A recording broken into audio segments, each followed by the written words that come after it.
Jack Miller tidak bisa menyembunyikan rasa frustasinya setelah kesulitan untuk menyamai kecepatan rekan setimnya Brad Binder di MotoGP Thailand.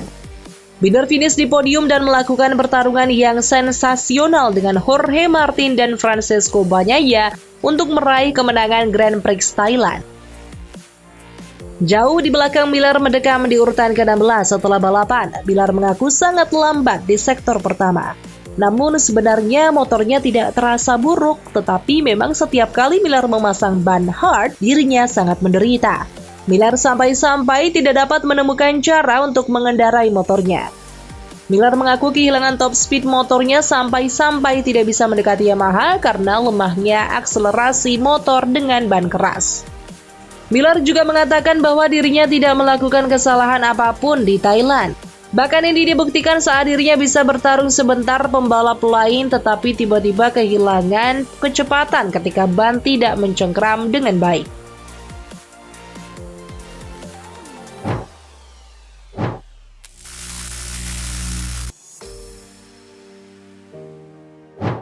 Marquez akhirnya menyerah dengan Honda setelah motor RC213V sulit kompetitif dan kerap membuat penunggangnya jatuh berkali-kali di paruh pertama musim.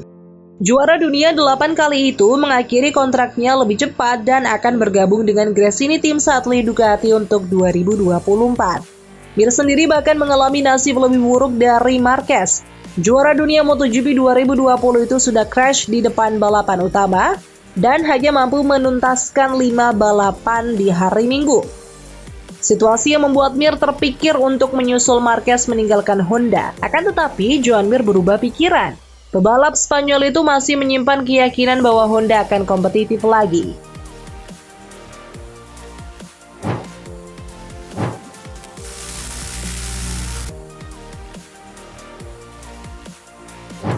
Para bos Ducati Corse tak memungkiri bahwa kedatangan Marquez bisa menimbulkan kerumitan dalam menjaga harmoni di antara tim-timnya. Apalagi mereka menaungi banyak rider muda yang tangguh.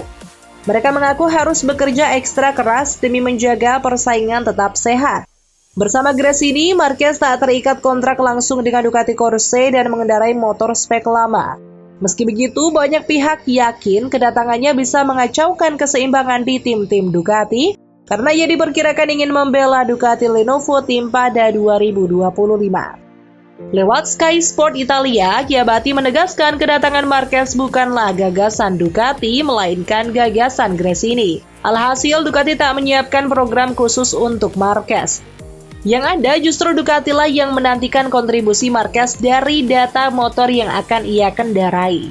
Marquez tak menutup peluang kembali ke Honda pada 2025, tetapi niatan itu bisa jadi ditunda atau bahkan batal jika mereka tetap lambat mencari kemajuan. Dengan begitu, ada kemungkinan baginya untuk bertahan di kubu Ducati pada 2025. Itu tak pelak lagi bisa jadi kans emas bagi Ducati. Jika Marquez ternyata bertahan di Ducati lebih lama dari dugaan, apakah Bologna Ballet akan menambah dukungan teknis untuknya? Chiabatti pun tak menutup kemungkinan tersebut, tetapi menegaskan bahwa pihaknya belum punya niatan untuk menambah amunisi bagi tim-tim satelitnya.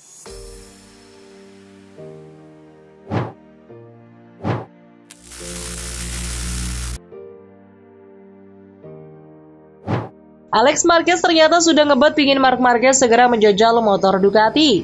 Seperti diketahui, Marc Marquez sendiri akan menjadi rekan satu tim Alex Marquez di balapan MotoGP 2024. Dalam wawancara dengan Marca, Alex Marquez mengaku sudah tidak sabar untuk melihat Marc Marquez menggunakan Ducati. Alex yang merupakan adik kandung dari Marc Marquez memprediksi kalau Marc akan merasa nyaman saat menunggang Ducati. Pebalap bernomor start 73 ini sendiri berharap agar sang kakak bisa langsung tampil cepat saat menunggang Ducati nanti sebab Alex bisa memanfaatkan data kakaknya agar bisa lebih cepat. Ada ungkapan legendaris di balap yang bilang kalau rekan satu tim adalah musuh utama. Tapi sepertinya tidak terlalu berlaku untuk Alex dan Marc. Hubungan saudara antara keduanya membuat dirinya lebih mudah berkomunikasi dengan baik dan saling mendukung.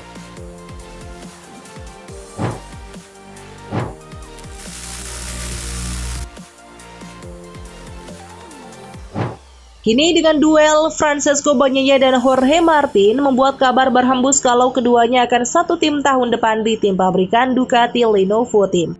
Meskipun di Ducati Lenovo Team saat ini masih memiliki tanda tangan Enea Bastianini sebagai rekan setim Francesco Bagnaia sampai akhir 2024. Namun ada fakta bisa saja keduanya bertukar posisi, lantaran baik Jorge Martin dan Enea Bastianini sama-sama memiliki kontrak di bawah Ducati Corse. Jadi meskipun tahun ini Jorge Martin membela tim satelit Prima Pramac Racing, ia masih berstatus pembalap pabrikan. Jorge Martin pindah ke tim Ducati Lenovo juga bisa saja terjadi karena pada tahun lalu ia juga menjadi sasaran tim pabrikan. Hanya saja berkaca pada hasil di klasemen, Jorge Martin kalah dari Enea Bastianini karena saat itu ia sempat cedera panjang. Kini masalah itu dialami Enea Bastianini yang 2 kali istirahat panjang karena cedera, sehingga ia tidak banyak mengumpulkan poin di klasemen. Fakta kontrak Ducati Corse dan klasemen menjadi peluang untuk Jorge Martin pindah ke tim pabrikan. Keduanya hanya sekadar tempat, jika pindah tim pun Enea Bastianini masih di Prima Pramac Racing dan tahun depan menggunakan motor Ducati Desmosedici GP24.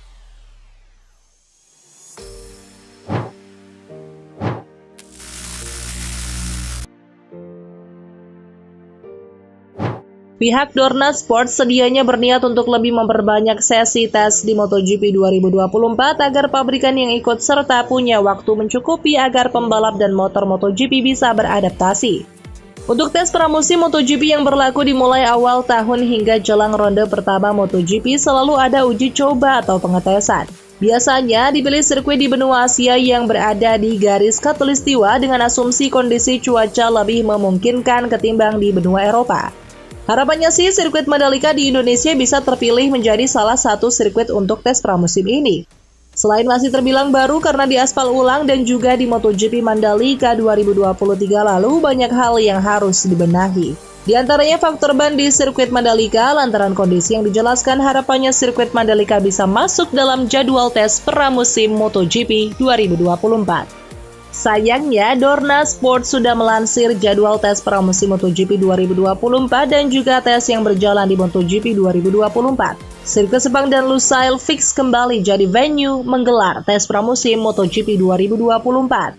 Sirkuit Sepang Malaysia mendapat jatah 2 kali tes pramusim ini, pertama disebut shakedown test. Sesi shakedown test hanya boleh diikuti oleh test rider resmi skuad MotoGP pabrikan dan Rookie of the Year atau debutan kelas Premier MotoGP. Sementara pembalap regular MotoGP 2024 tidak boleh ikut di sesi shakedown test itu. Pembalap regular MotoGP 2024 baru boleh ikut sesi pengetesan di tes pramusim MotoGP 2024 Sepang. Shakedown test dan tes pramusim MotoGP 2024 Sepang berlangsung di awal Februari. Kemudian tes pramusim MotoGP 2024 berlangsung di sirkuit Lusail, Qatar pada akhir bulan Februari. Tes pramusim MotoGP 2024 Lusail ini kembali dilakukan karena MotoGP Qatar tahun depan sudah kembali jadi ronde pembuka MotoGP. Persiapan sekaligus pematangan pembalap dan motor MotoGP 2024 sebelum menghadapi ronde pertama MotoGP musim depan. Tak hanya tes pramusim, Dorna Sport juga melansir sesi uji coba di musim MotoGP 2024. Adapun tes resmi MotoGP 2024 digelar di sirkuit Jerez, sirkuit Mugello, sirkuit Misano, dan sirkuit Valencia.